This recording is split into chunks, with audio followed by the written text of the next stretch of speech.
The Great War was over. The Night King had been destroyed by Arya Stark, and the dead were gone forever. But Westeros was broken, filled with ashes, betrayals, and blood. Daenerys Targaryen had burned King's Landing with fire and dragons, and the world looked at her not as a savior, but as a tyrant. The smell of smoke still hung in the air, and the screams of children still echoed in the minds of the living. Jon Snow stood in the throne room, his heart heavy. He had just ended Daenerys' life, pressing the dagger into her chest when she dreamed of a world built on fire and fear. He loved her, but he could not let her burn more cities, more people. She had to be stopped, and only he could do it. Drogon, the last dragon, had carried her body away into the mist. The throne still stood sharp and dangerous, a symbol of centuries of greed and war. When the lords and ladies of Westeros gathered after her death, there was only silence. Tyrion, the clever dwarf, said that Bran Stark should be king. A boy with no desire for power, a boy who saw the past and the future. And all agreed, for they thought a man who wanted nothing would be safest to rule. But what if something different had happened? This time, the lords looked at Jon Snow. They remembered how he fought against the dead when no one else believed. They remembered how he brought the North and the South together for one last stand. They remembered his honor, his truth, his sacrifice. He was the one who bent the knee to Daenerys, not for himself, but for his people. And now he was the one who ended her madness. Grey Worm stood in anger, his unsullied behind him. "He killed our queen," he shouted. "He must die for his crime." But Davos Seaworth, the Onion Knight, raised his voice. "The queen would have burned every city, every child.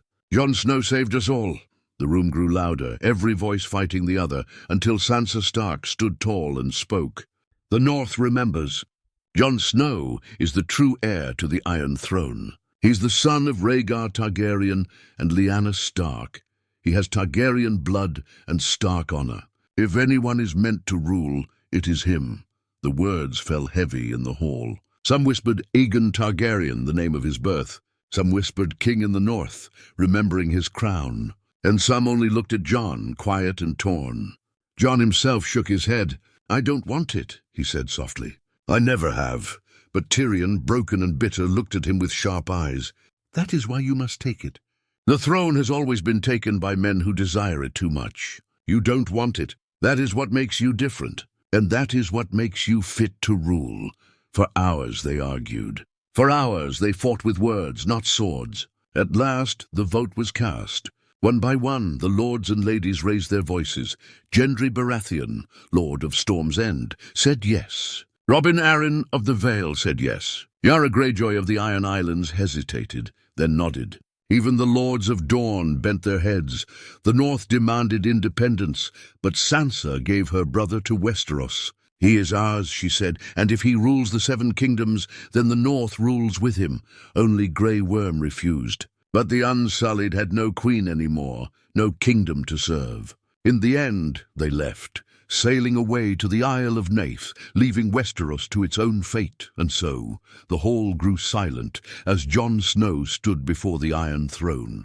He had been a bastard, then a brother of the Night's Watch, then a Lord Commander, then a king in the North. Now he was more than all of that. The crown of Westeros was his, though it felt like a chain of iron around his neck. "I will take the throne," he said finally, his voice low but firm. "Not because I want it, but because it is my duty. If there must be a king, then let it be one who knows the cost of blood, the cost of fire, and the weight of sacrifice." The lords bowed. The ladies bowed. And for the first time in many years, the realm had a king they could truly believe in.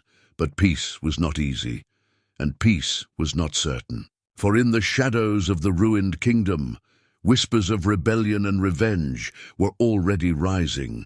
The coronation was simple, not like the grand feasts and tournaments of old. The realm was too broken for golden banners. Instead, Jon Snow was crowned in the great hall of the Red Keep, before the scattered lords and the people of King's Landing. His crown was plain, a circle of black steel, not glittering gold. "A crown of fire burns," Jon had said, "but steel holds strong." The people watched him with strange eyes. Some called him Aegon Targaryen, their dragon-blooded king. Others whispered Kingslayer, remembering he had stabbed their queen. In the streets, charred and ruined by dragonfire, some hated him as much as they had hated Daenerys. Yet still, when he raised his hand and swore, "I will serve the realm, not myself," many cheered. It was the first time in years they heard a king speak not of power, but of duty. Sansa stood beside him only for a while, for she had promised her people independence. "The North will never kneel again," she told him. Jon accepted her words with sadness, but not anger. He had always known she was too proud, too fierce to bend. Still, he whispered, "We are family, always." And she kissed his cheek before leaving for Winterfell as queen in the north. Arya was gone too, sailing west beyond the maps. Only Bran stayed in King's Landing, the boy who had once been chosen to rule. He told Jon, "You will face shadows from all sides. Men and women will never stop hungering for the throne. I see it already." His pale eyes made Jon uneasy, but Jon only nodded. "Then I will face them." The first problem came faster than he imagined. Yara Greyjoy, proud and sharp-tongued, demanded freedom for the Iron Islands, just as Sansa had demanded it for the North. "If she is queen, why should I not be queen as well?"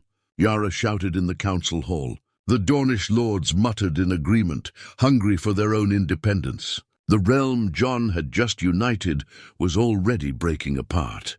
Tyrion leaned close to him after the meeting, his voice dripping with warning. "This is what comes with power. A crown doesn't unite, it divides. You must act quickly, or the realm will slip through your fingers like sand." Jon struggled. He had fought wars, he had led men, but he had never been trained in politics and councils. He missed the battlefield, where the enemy stood clear before him. Here, the daggers were hidden, the smiles false. Still, he tried. He called the lords together again and said, "If every land wants freedom, then there will be no realm, only chaos. You may hate me, you may doubt me, but if we do not stand together, there will be more wars. I will not let our children grow in fire and ashes again." Some listened, some did not. But for now, they bent their knees, unwilling to start another war so soon. Yet outside the halls of power, whispers stirred. In the ruins of Flea Bottom, where beggars and orphans still dug through ashes for food, a woman shouted in the streets, "The Dragon Queen lives. Drogon carried her away to heal, and she will return." The rumor spread like wildfire. Some believed, some laughed, but the idea of Daenerys returning from death haunted Jon's every step. Grey Worm had left with the Unsullied, but not all of them had gone. Some stayed behind in secret, loyal to Daenerys, loyal to the dream of fire and blood. They painted her sigil on walls, they sang her name at night. And though Jon had killed their queen, they whispered that he was her blood, her heir, and perhaps he would take up her dream after all. Jon hated those whispers most of all. He had killed Daenerys because he refused that dream of fire.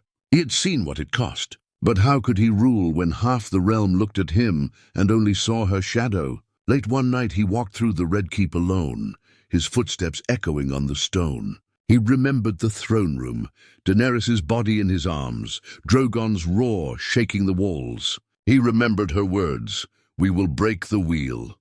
Had he broken it, or had he only taken her place upon it? That night he found Tyrion drinking in the council chamber, staring into the fire. "The realm does not want peace," Tyrion muttered, half-drunk. "It wants hope." Daenerys gave them hope, even if it was madness. "What will you give them, Jon Snow?" Jon had no answer, but outside the city was not quiet. A crowd had gathered by the Sept of Baelor's ruins, holding torches, chanting a name, "Queen Daenerys! Queen Daenerys!"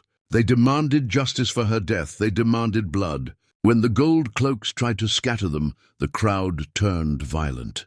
Jon watched from the balcony as fire lit the streets once again. His first week as king, and already the city burned. Not from dragon flame this time, but from men and women hungry for a ghost. He tightened his grip on the railing, his face set in grim resolve. The Iron Throne was his now, but it was not victory. It was only the beginning of another war. A war not of swords, but of faith, loyalty, and betrayal. The fires in the streets did not die quickly. For days, the people shouted Daenerys' name, throwing stones at guards and painting her sigil, the three-headed dragon, on walls. Jon sent food and healers, hoping kindness would calm them, but kindness was not enough. Hunger made people cruel, and grief made them wild. One evening, as Jon sat in the council chamber with Tyrion, Davos, and a few lords, a messenger burst in, face pale with fear. "Your Grace, there has been an attack." The news struck hard. A group of Unsullied, who had stayed hidden in the city, had stormed the grain stores meant for the poor. They killed guards, burned carts, and shouted Daenerys' name as they fled. Dozens of small folk starved that night.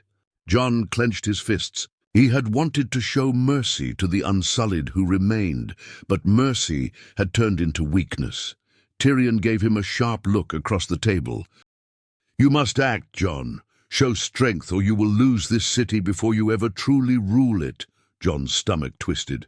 He had taken lives before, but killing enemies on the battlefield was different from crushing rebellion in the streets. He did not want to become the kind of king Daenerys had been. Still, he ordered his men to hunt down the traitors. "But no burning, no slaughter of innocents," he said firmly. "We end this with justice, not vengeance." The next morning, bodies of the captured rebels were hung in the square.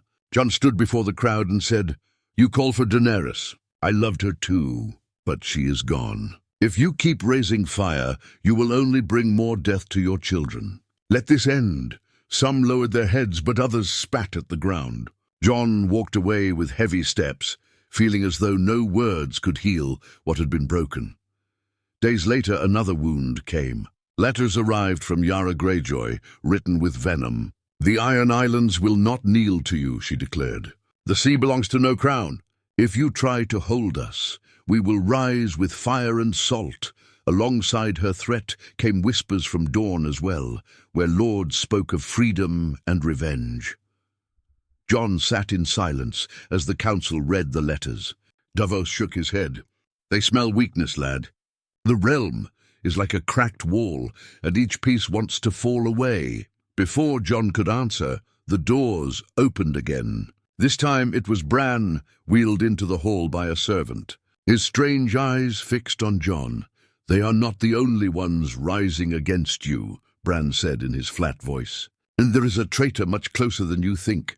The room fell into uneasy silence. Jon looked at Bran, heart pounding. "Who?" he asked, but Bran only said, "Be careful whom you trust." Jon barely slept that night, Bran's words echoing in his head. Who could betray him? He trusted Davos. He had no reason to doubt Tyrion, though the man had made many mistakes. Sansa was far away in the north. Arya had sailed west. That left only those in King's Landing, the lords, the council, the guards. Jon's life had always been surrounded by betrayal, and now, as king, the knives in the shadows were sharper than ever. The answer came sooner than expected. At dawn, the Red Keep shook with chaos. Shouts echoed in the halls, steel clashed against steel. Jon rushed to the courtyard, Longclaw in his hand, and saw his own guards fighting against one another. The banner of the Targaryen dragon had been raised high on the walls, covering his stark direwolf sigil. His blood ran cold. Someone inside the castle had planned this. A voice rose over the noise, strong, commanding, familiar. Jon turned and saw one of his commanders, Sir Harren, a knight he had trusted, leading the rebels. "The dragon lives," Harren shouted. "Daenerys will return. We fight for her bloodline." Jon's men were scattered, unprepared for the betrayal. Blood stained the courtyard as steel clashed under the morning sun. Jon himself cut through the chaos, his blade finding enemies who had once sworn loyalty to him. With every strike, his heart grew heavier. He had killed wildlings, White Walkers, and men on battlefields. But this was different. These were his own. At last, Jon faced Harren in the yard. The knight sneered. "You are weak, Snow, a king of mercy. Daenerys had fire in her blood. You have only doubt." He swung hard, steel crashing against Jon's blade. They fought fiercely, sparks flying, until Jon's strength and anger pushed through. With one final strike, he drove Longclaw into Harren's chest. The knight fell, whispering with his last breath, "She will return." The rebellion was crushed, but the damage was done. Dozens of guards lay dead, the walls of the Red Keep stained red once again. Tyrion stood at Jon's side, his face pale. "You see now, don't you? You are not fighting lords and armies. You are fighting ghosts. Ghosts of Daenerys, ghosts of the throne itself. And ghosts have a way of never dying." Jon wiped the blood from Longclaw, his face grim. He had taken the throne to prevent bloodshed, to bring peace. Yet everywhere he turned, more blood was spilled in her name. The Iron Throne was not a seat of power. It was a curse, binding him tighter with every passing day. And deep inside him, a dangerous thought began to grow. Perhaps Bran had been right. Perhaps Jon Snow was never meant to rule. The courtyard still smelled of blood, days after the betrayal. Jon could not escape it, no matter how many torches burned or how much water the servants poured across the stones. The Red Keep felt more like a tomb than a palace. Every corner carried whispers. Every shadow seemed ready to strike. Jon sat alone in the throne room at night, staring at the Iron Throne. Its twisted steel reflected the torchlight, sharp and cruel, like the jagged teeth of a beast. He remembered Daenerys touching it, eyes shining with dreams of power. He remembered sinking his dagger into her heart. Now her name haunted every wall of the castle. Tyrion entered quietly, carrying a cup of wine. "You're brooding again," he muttered, offering the drink. "A king should not sit in the dark like a ghost." "I'm no king," Jon said, his voice heavy. "Everywhere I look, they see her. They follow her. Even dead, she rules stronger than I ever will." Tyrion studied him for a long moment. "Perhaps that is true. But the realm doesn't need a hero, Jon. It needs a ruler who can survive the shadows." Before Jon could reply, the doors of the throne room opened. Davos hurried inside, his face pale with urgency. "Your Grace, a ship has come from Essos. Its sails bear the dragon sigil." Jon's blood turned cold. He stood at once. "What ship?" "They claim to carry an envoy from Volantis," Davos explained. "But they bring more than words. They bring a queen's loyalists." The next morning, Jon stood on the docks as the ship anchored. A crowd had gathered, whispering and craning their necks to see. From the vessel stepped a small company dressed in black and red. At their head was a woman with silver hair braided long, her eyes sharp and burning. She was not Daenerys, but the resemblance made the crowd gasp. "I am Visenya, of House Targaryen," she declared in a ringing voice. "Daughter of Rhaegar, sister of the true Queen Daenerys. You sit on a throne that is not yours, Jon Snow, or should I call you Aegon Targaryen?" The words struck the docks like lightning. The crowd erupted in cries. Some shouted, "Usurper!" Others whispered, "Blood of the dragon!" Jon's hand tightened on Longclaw's hilt, though he kept his voice calm. "Rhaegar had no daughter. I would have known." Visenya smiled coldly. "Would you? Or did the lords of Westeros hide me as they tried to hide you? Daenerys believed she was the last, but I am proof the dragon's line still burns strong. The throne belongs to me," Tyrion muttered under his breath. 7 hells. As if things weren't bloody enough, Jon did not answer her claim that day. He ordered her and her companions taken to the Red Keep, not as prisoners, but as guests, until he could learn the truth. Yet already the city buzzed with rumors. The lost Targaryen daughter had returned, and she meant to finish Daenerys' work. That night, Jon spoke with Bran, who had grown silent since the rebellion. "Is she lying?" Jon asked. "Is she truly of Rhaegar's blood?" Bran's strange eyes drifted, as if staring through time itself. Finally, he said, "She is no daughter of Rhaegar. She is a pretender born of whispers and forged papers. But truth does not matter, Jon. Perception is stronger than truth. And the people already believe." Jon felt the ground shifting under him. The throne he never wanted was slipping from his hands, not by war, but by rumor, by faith, by the ghost of Daenerys and the lies of a silver-haired stranger. The next day, Visenya demanded an audience in the throne room. She entered with fire in her eyes, speaking not to Jon, but to the lords gathered there. "He is weak," she told them, her voice rising. "He bows his head. He doubts himself. He kills the true queen and takes her place. But I will carry her dream. Fire and blood will rebuild this world." The lords shifted uncomfortably, but the small folk in the galleries cheered her words. Jon stood silent until her voice fell. Then he stepped forward, his face like stone. "I ended Daenerys' life because her dream was built on ashes and bones. And you would do the same. The realm does not need another tyrant with dragonfire in her eyes," Visenya sneered. "The realm does not need a coward either." The hall buzzed with tension. Tyrion leaned close to Jon, whispering, "If you don't act quickly, this pretender will turn the city against you. She is dangerous, not because of who she is, but because of what she makes people believe." Jon's heart burned with anger and dread. He had thought the greatest threat to his rule would be distant lords. But now the danger stood in his own hall, wearing silver hair and a false name. That night, alone in his chambers, Jon stared out at the city. Torches glowed in the streets, but among them burned red flames, bonfires lit by Visenya's followers, chanting songs of fire and blood. Her shadow was growing fast, and if he did not stop it, the Iron Throne would soon be hers. Yet deep inside, a darker thought whispered to Jon, what if she was right?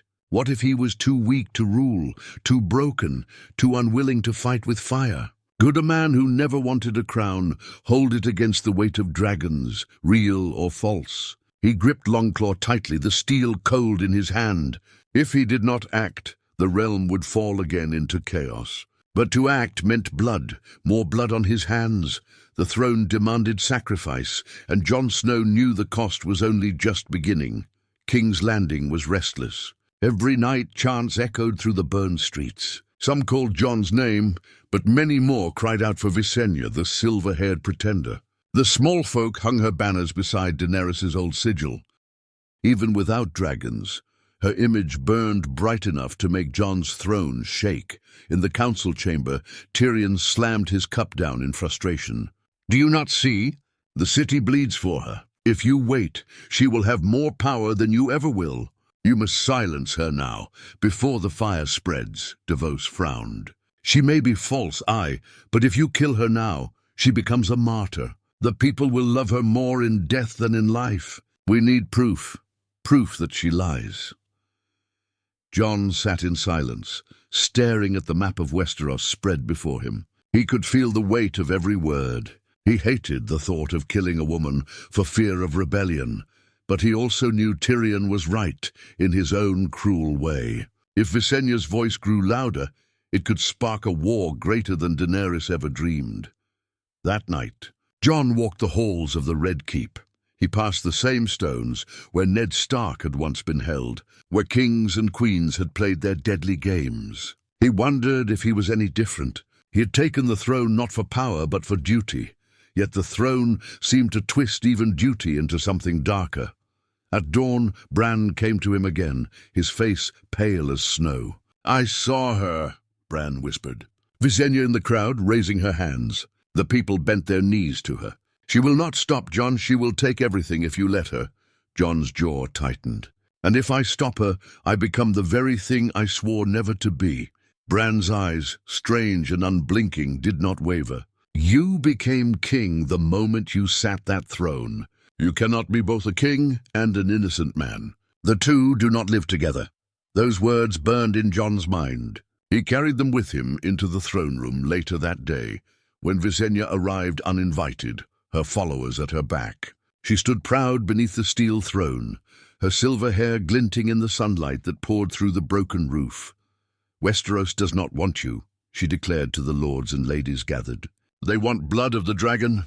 They want a queen who will burn their enemies and lift them from the ashes. I am that queen."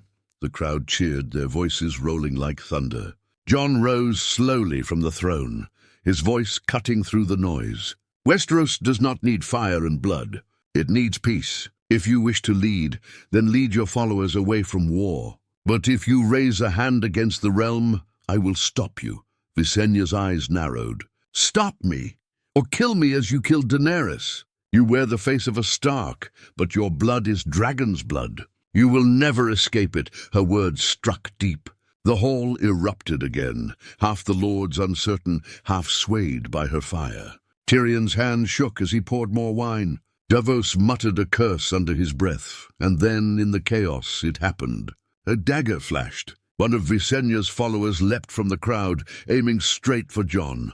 Longclaw was in his hand in an instant, steel singing as he blocked the strike. Guards rushed forward, cutting the man down, but the damage was done. The hall filled with screams, and blood stained the floor once more. Visenya raised her hands, crying out, "See how he fears me! See how he slaughters those who only want freedom!" The crowd roared with fury. Jon's patience snapped. His voice thundered through the chamber. "Enough!" The hall fell silent at the force of it. He pointed Longclaw at Visenya. "You call me weak. You call me coward. Yet all you bring is chaos. You speak of fire, but all you offer is death. I will not let this realm bleed again for your lies." Before anyone could react, Jon stepped forward. His hand shot out, gripping Visenya by the arm. "Guards," he commanded, "take her. She is no queen. She is a traitor to the crown." The lords gasped. Some cheered, others cursed. Visenya struggled, her silver hair whipping like flame as she spat words at him. "You are afraid of me, Jon Snow. Afraid of the truth. Kill me, and you will never wash the blood from your hands." They dragged her screaming from the hall. The crowd outside erupted when word spread. Some threw stones at the guards. Others fell to their knees praying for her freedom. King's Landing had not been this divided since Daenerys' fall.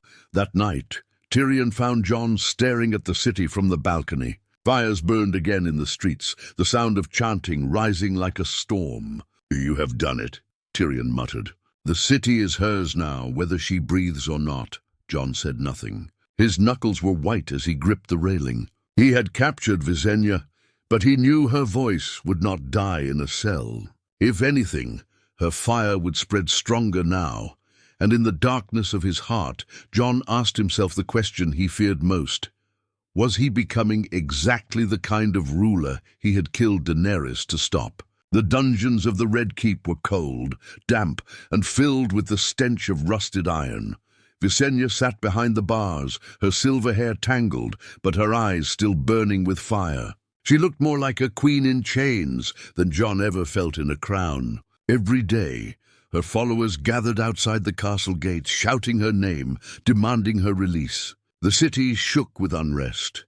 Jon visited her once, late at night, when the halls were quiet. He stood before her cell, Longclaw at his side, his crown heavy on his head. "You've divided the realm," Jon said, his voice low. "Your words bring nothing but blood."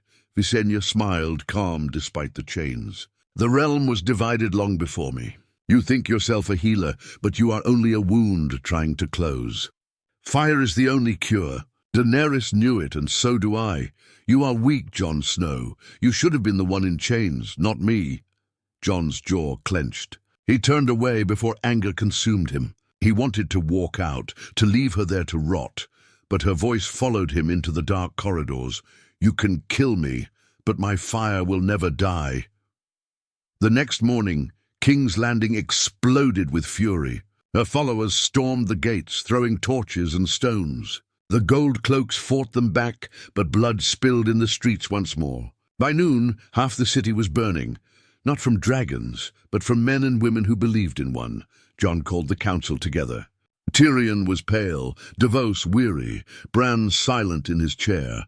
The air was heavy with the sound of screams outside the walls. "We cannot hold the city," Davos said grimly. "Every day she lives, more rise for her. We will drown in blood." Tyrion's voice was sharp, cutting through the tension. "Then end it, kill her? Burn her body? Leave nothing for her followers to worship?" Jon's heart twisted. He had already taken Daenerys' life for the realm. To kill another woman of dragon's blood, innocent or not, felt like a curse he could never wash away. "If I do this," he said quietly, "then I am no better than the tyrants who sat before me." Tyrion leaned forward, eyes hard. "No, Jon, if you do this, you are a king. Ruling is not about honor, it is about survival. You can either carry the weight of blood or drown beneath it." The room fell silent. All eyes turned to Jon. He felt the Iron Throne pressing down on him like a mountain. That night, he returned to the dungeons once more. Visenya rose as he entered, her chains rattling. "Come to beg for mercy, Snow," she sneered. Jon stared at her, his face pale but steady. "You are no queen. You are no Targaryen. But your fire is killing this city. I cannot let it burn," she laughed softly, shaking her head. "You will never escape it. Fire is in your blood too. You will always be one of us." Jon's hand trembled as he drew Longclaw. For a moment, he saw Daenerys's face, her eyes wide with betrayal. He closed his eyes, pain cutting through him, and whispered, "I'm sorry." One swift strike ended it. Visenya fell, her blood staining the stone. The screams outside did not stop immediately. In fact, when word spread, the city roared with rage. But over the next days, the fire slowly faded. Without their false queen, the rebels scattered. Some fled, some hid, some died in the streets. The realm bled, but the bleeding slowed. Jon sat on the Iron Throne, crown heavy, heart heavier still. He had done what he swore never to do. He had killed again in the name of peace. He had become the blade that cut so others could live. Yet his soul felt hollow, eaten away by the ghosts of two queens who would never leave him. Weeks later, Sansa returned from the north, her eyes sharp as she studied her brother. "You look older," she said softly. Jon gave a bitter smile. "Kings do not grow old, Sansa. They only grow tired." She touched his arm gently. "You did what you had to. The realm is quiet for now. But I wonder, brother, how long can one man carry so much weight before it breaks him?" Jon looked past her, past the hall, to the throne behind him. The sharp blades glimmered, hungry for blood. He thought of all the men and women who had sat there and how all of them had fallen. He wondered if the throne itself was cursed, if peace could ever come while it still stood.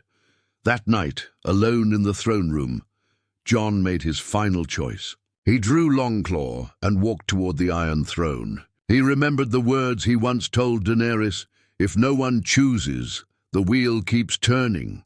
With a cry of rage and sorrow, he swung his sword. Steel met steel. Sparks flew.